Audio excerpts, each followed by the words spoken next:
Capital punishment. നിലമ്പൂരിൽ M സ്വരാജിനെ LDF സ്ഥാനാർത്ഥിയായി പ്രഖ്യാപിച്ചത് മുതൽ നവമാധ്യമങ്ങളിൽ കേൾക്കുന്ന വാക്കാണ് ക്യാപിറ്റൽ പണിഷ്മെന്റ്. എന്താണ് ഈ ക്യാപിറ്റൽ പണിഷ്മെന്റ്? ഭരണകൂടം നടത്തുന്ന വധശിക്ഷ എന്ന് ഒറ്റവാക്കിൽ പറയാം. ആർക്ക്, എന്തിന്? It is used as A punishment for the most serious crime.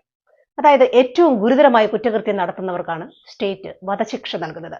Communist രാജ്യങ്ങളിലാണ് ഏറ്റവും അധികം ക്യാപിറ്റൽ പണിഷ്മെന്റ് നടന്നിട്ടുള്ളത്. പാർട്ടിക്കെതിരെ നിൽക്കുന്നവരെല്ലാം അവർ തൂക്കിലേറ്റും.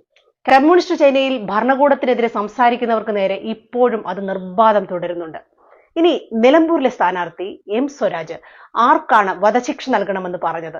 ഇടതുപക്ഷത്തെ പ്രവർത്തകർ ഇപ്പോഴും നെഞ്ചോട് ചേർത്ത് പിടിച്ചിരിക്കുന്ന കേരളത്തിന്റെ മുൻ മുഖ്യമന്ത്രി VS അച്യുതാനന്ദനാണ് ഭരണകൂടം വധശിക്ഷ നൽകണമെന്ന് എം സ്വരാജ് ആവശ്യപ്പെട്ടത്. VS അച്യുതാനന്ദനെ ക്യാപിറ്റൽ പണിഷ്മെന്റ് നടത്തണം എന്നുള്ള തരത്തിൽ ക്രൂശിക്കാനുള്ള മുദ്രാവാക്യങ്ങൾ ഇന്ന് വിളിക്കുന്നുണ്ട്.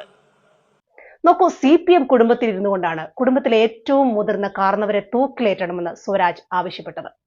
ഒരു നിലമ്പൂരുകാരനായിട്ടും ഇക്കാലം അത്രയും നിലമ്പൂരിൽ പ്രവർത്തിക്കാതെ, നിലമ്പൂരിന്റെ അടിസ്ഥാന പ്രശ്നങ്ങളിൽ ഇടപെടാതെ മാറി നിന്ന് ഇന്നലെ തീവണ്ടി ഇറങ്ങിയ സ്വരാജ് നിലമ്പൂരുകാരോട് എങ്ങനെ പ്രവർത്തിക്കുമെന്ന് ഇനി നിങ്ങൾ തന്നെ വിധി എഴുതുക.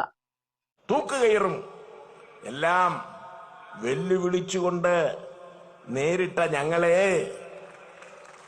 ഇപ്പോൾ ക്യാപിറ്റൽ പണിഷ്മെന്റ് എന്ന് പറഞ്ഞ് ഭയപ്പെടുത്താൻ ശ്രമിച്ചാൽ അത് വിലപ്പോകില്ലെന്നുകൂടി ഞാൻ ഈ അവസരത്തിൽ അറിയിക്കുകയാണ്.